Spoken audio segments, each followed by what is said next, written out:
Ya, kembali lagi di Apa Kabar Indonesia Pagi. Kembali dalam Sosok Pekan ini kita berbincang langsung dengan Pak Gubernur. Kembali lagi Pak, tadi kan dijelaskan memang sebenarnya Pemprov Bali sudah fokus terhadap isu lingkungan seperti Bali Pulau Organik, kemudian pengelolaan sampah hanya berhenti di tingkat desa begitu ya. Kemudian energi bersih atau program-program apa lagi yang akan dilakukan? Salah satu adalah yang membuat alam ini bersih itu adalah energi. Betul. Karena energi dari pembangkitnya itu kalau dia menggunakan batu bara itu akan dia mengeluarkan asap yang membuat udara ini polusi.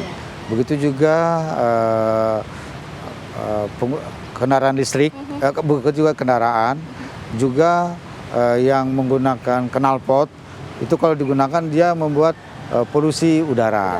Jadi karena itu saya memperlakukan kebijakan energi bersih dari hulu sampai hilir. Ya, di hulu itu adalah pembangkit tenaga listriknya harus berbahan energi baru terbarukan atau paling tidak transisi energi dengan menggunakan gas. Semua pembangkit tenaga listrik di Bali harus menggunakan energi baru terbarukan atau paling tidak menggunakan gas, sehingga tidak lagi meluncurkan asap yang mengotori udara. Kemudian juga saya memperlakukan kebijakan penggunaan PLTS atap.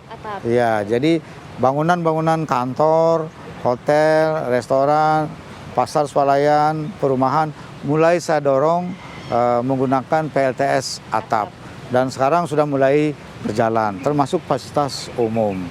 Kemudian yang berikutnya adalah memperlakukan kebijakan penggunaan kendaraan bermotor listrik berbasis baterai juga dengan menggunakan peraturan gubernur.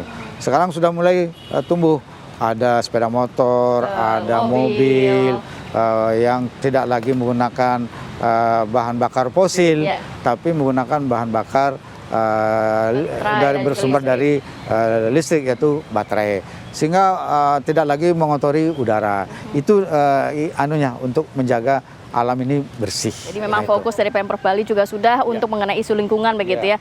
Selain itu juga pembangunan terus dilakukan oleh Pemprov Bali ya Pak ya. Melihat pelabuhan sudah luar biasa bagus, Pelabuhan Sanur, kemudian juga ada bendungan dan juga jalan tol. Saat ini seperti apa progresnya? Yang pertama saya bangun adalah program dengan pelindungan kawasan suci Besakih supaya tertata dengan baik, rapi.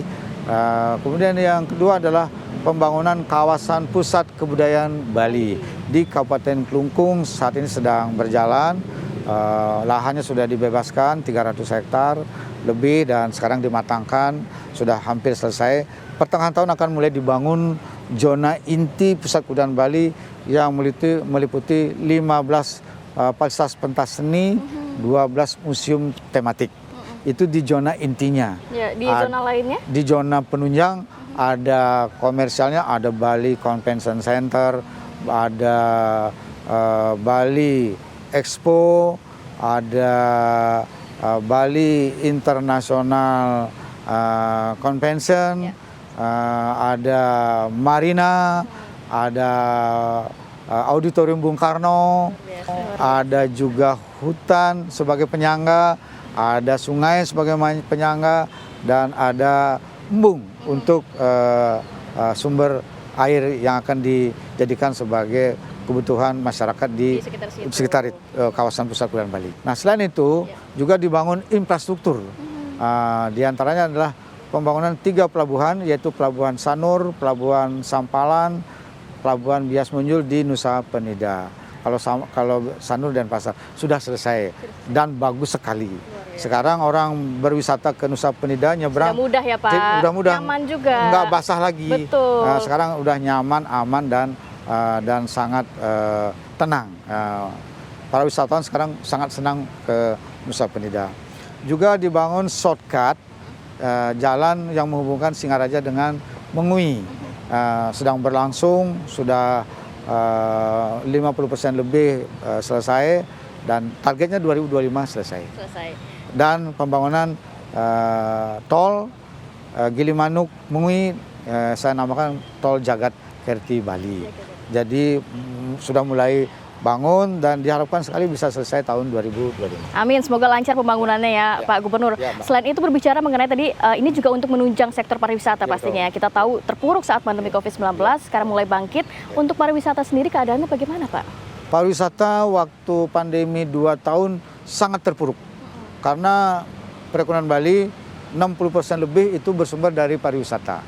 Jadi terpuruknya pariwisata di masa pandemi COVID-19 itu mengakibatkan terpuruknya perekonomian Bali.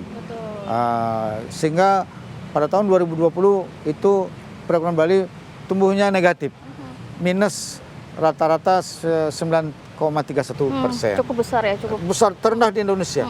Kemudian tahun 2021 membaik, tapi masih minus 2,47% minusnya. Nah itu, inilah dampak daripada terpuruknya pariwisata di masa pandemi COVID-19.